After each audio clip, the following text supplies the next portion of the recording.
كشفت مصادر مطلعة داخل النادي الأهلي أن اللاعب الفلسطيني وسام أبو علي أجرى اتصالا هاتفيا مطولا مع الكابتن محمود الخطيب رئيس القلعة الحمراء في خطوة وصفت بالمفاجئة.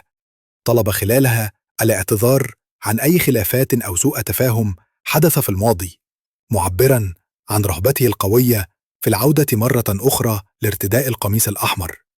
ووفقا للمصادر فقد بدأ أبو علي المكالمة بتقديم التهنئة للخطيب على بداية الموسم الكروي، ثم انتقل للحديث عن مشاعره تجاه النادي، مؤكدا أن الأهلي كان وسيظل بيته الأول في الملاعب، وأن الفترة التي ابتعد فيها عن الفريق جعلته يدرك قيمة اللعب لناد بحجم وجماهيرية الأهلي. اللاعب أوضح خلال حديثه أنه لم يقصد في أي وقت الإساءة للنادي أو لجماهيره، وأن ما جرى في ملف رحيله كان نتيجة ظروف خارجة عن إرادته، معترفاً في الوقت نفسه بأن بعض قراراته السابقة لم تكن في محلها. وأضاف أنه مستعد للالتزام الكامل باللوائح والانضباط داخل وخارج الملعب، والعمل بكل قوة لاستعادة مكانته في الفريق إذا حصل على فرصة جديدة. من جانبه استمع محمود الخطيب إلى حديث اللاعب وأكد له أن الأهلي يقدر دائما من يحترم مبادئه وقيمه، لكنه شدد على أن مسألة عودته ليست قرارا فرديا، بل تخضع لرؤية لجنة التخطيط والجهاز الفني بقيادة المدير الفني الحالي، وأن أي خطوة رسمية يجب أن تتم من خلال القنوات الإدارية المعتمدة داخل النادي. الأنباء عن المكالمة أثارت تفاعلا واسعا على مواقع التواصل الاجتماعي، حيث انقسمت جماهير الأهلي بين مؤيد لعودة أبو علي تقديرا لموهبته ولإظهاره روح الاعتذار، وبين رافض يعتقد أن الفريق يجب أن يواصل المضي قدما بخياراته الحالية وعدم إعادة فتح ملفات قديمة. حتى الآن لم يصدر أي بيان رسمي من النادي الأهلي بشأن هذا التطور، فيما تشير بعض التقارير إلى أن الجهاز الفني لم يحسم موقفه بعد من إمكانية إعادة اللاعب، خاصة في ظل وفرة المهاجمين في القائمة الحالية، ما يجعل قرار النهائي مرتبطا بالاحتياجات الفنية للفريق خلال المرحلة المقبلة. في أعقاب التعادل المثير الذي حققه الأهلي أمام مودرن فيوتشر بنتيجة 2-2 ضمن الجولة الأخيرة من الدوري، شهد مقر القلعة الحمراء بالجزيرة مساء أمس تحركات عاجلة من مجلس الإدارة، حيث دعا الكابتن محمود الخطيب رئيس النادي الأهلي المدير الفني البرتغالي خوسيه ريبيرو إلى جلسة طارئة استمرت لأكثر من ساعتين لمناقشة وضع الفريق وأسباب نزيف النقاط في الفترة الأخيرة. الجلسة التي وصفت بالمصيرية من قبل مصادر داخل النادي بدأت بتقييم شامل لأداء الفريق في مباراة مودرن فيوتشر، حيث أبدى الخطيب استياء من الأخطاء الدفاعية المتكررة التي تسببت في استقبال هدفين، بجانب ضياع فرص حاسمة كانت كفيلة بحسم اللقاء لصالح المارد الأحمر. كما طرح رئيس الأهلي أسئلة مباشرة حول اختيارات التشكيل والتغييرات التي أجراها الجهاز الفني أثناء المباراة، ومدى جاهزية اللاعبين بدنياً وفنياً. ريبيرو من جانبه قدم شرحاً فنياً لما حدث في المباراة، وأشار إلى أن ضغط المباريات وتعدد الإصابات أثر على استقرار التشكيل، لكنه أكد أن الفريق قادر على استعادة مستواه في أسرع وقت إذا ما تم توفير بعض التدعيمات النوعية في مراكز محددة، خاصة في الخط الأمامي.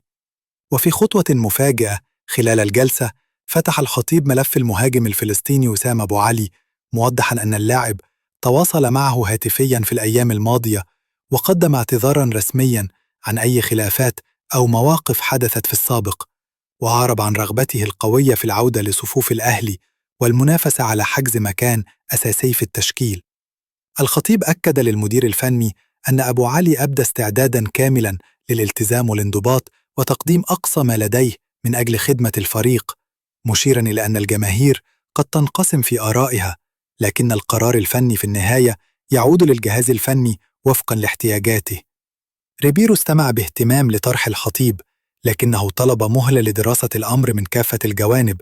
خاصة أن القائمة تضم أكثر من مهاجم حالياً، ويجب التأكد من أن أي تغيير لن يؤثر سلباً على الانسجام بين العناصر الأساسية. كما شدد على ضرورة التركيز على إصلاح المشكلات الدفاعية وبناء هجمات أكثر فعالية قبل التفكير في أي تعاقدات أو عودة لاعبين.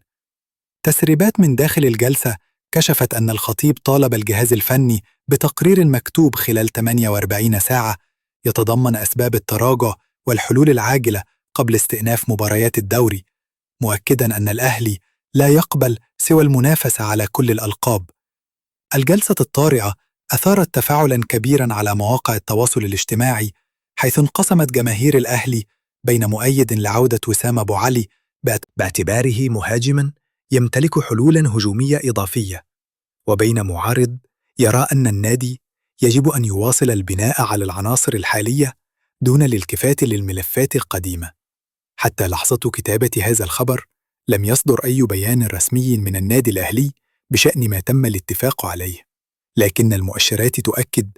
أن الساعات القادمة قد تحمل قرارات هامة قد تغير شكل الفريق في المرحلة المقبلة،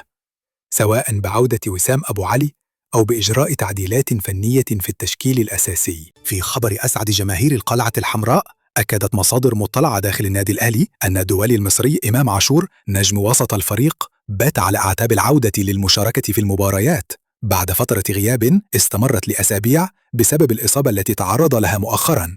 المصادر أوضحت أن عاشور أنهى معظم مراحل برنامجه التأهيلي داخل مقر النادي، وبدأ بالفعل في لمس الكرة وأداء تدريبات خفيفة تحت إشراف الجهاز الطبي بقيادة الدكتور أحمد أبو عبلة، وسط حالة من التفاؤل بشأن تطور حالته. اللاعب أظهر التزاماً كاملاً بالبرنامج العلاجي، وهو ما سرع من عملية التعافي وجعل عودته أقرب مما كان متوقعاً. الجهاز الفني بقيادة البرتغالي خوسيه ريبيرو يتابع حالة اللاعب بشكل يومي، وأجرى معه أكثر من جلسة لرفع معنوياته، مؤكداً أن الفريق في حاجة لجهوده في خط الوسط، لكن دون أي استعجال قد يعرضه لانتكاسة جديدة. ريبيرو شدد على أن الأولوية هي جاهزية اللاعب بنسبة 100% قبل التفكير في إشراكه بالمباريات، خاصة أن الفريق مقبل على جدول مزدحم بالمباريات المحلية والقارية. إمام عاشور من جانبه عبر لزملائه في الفريق عن اشتياقه الكبير للعودة إلى الملعب، وأكد أنه يتدرب بكل جدية من أجل استعادة مكانه في التشكيل الأساسي، مشيراً إلى أن غيابه عن الفريق في الفترة الماضية كان شعوراً صعباً، وأنه يتطلع لتعويض ذلك بتقديم أفضل ما لديه فور عودته. عودة عاشور تمثل إضافة قوية للأهلي، خاصة في ظل إمكانياته الكبيرة في صناعة الفارق بفضل قدراته الفنية والبدنية وحماسه المعروف، إلى جانب قدرته على الربط بين الدفاع والهجوم وخلق الحلول في المواقف الصعبة. على منصات التواصل الاجتماعي رحبت جماهير الأهلي بالأخبار المتداولة عن اقتراب عودته، واعتبرت أن وجوده في الملعب يعطي الفريق دفعة معنوية وفنية كبيرة، خصوصاً مع دخول الفريق في مراحل حاسمة من الموسم. البعض ذهب أبعد من ذلك، مؤكداً أن عودته قد تكون نقطة تحول في المنافسة على الألقاب، ومن المنتظر أن يحدد الجهاز الطبي موعداً مبدئياً لعودة اللاعب للمشاركة في المباريات خلال الأيام القليلة المقبلة، مع احتمالية كبيرة لوجوده على دكة البدلاء في إحدى المباريات القادمة إذا استمر تحسنه بنفس الوتيرة. تقدر تضيف في نهاية الخبر جملة دعوة للمشاهدين بأسلوب حماسي مناسب لفيديو يوتيوب، مثلاً: وما تنسوش تدعمونا بلايك للفيديو وتشتركوا في القناة وتفعلوا الجرس علشان يوصلكوا كل جديد عن أخبار الأهلي أول بأول.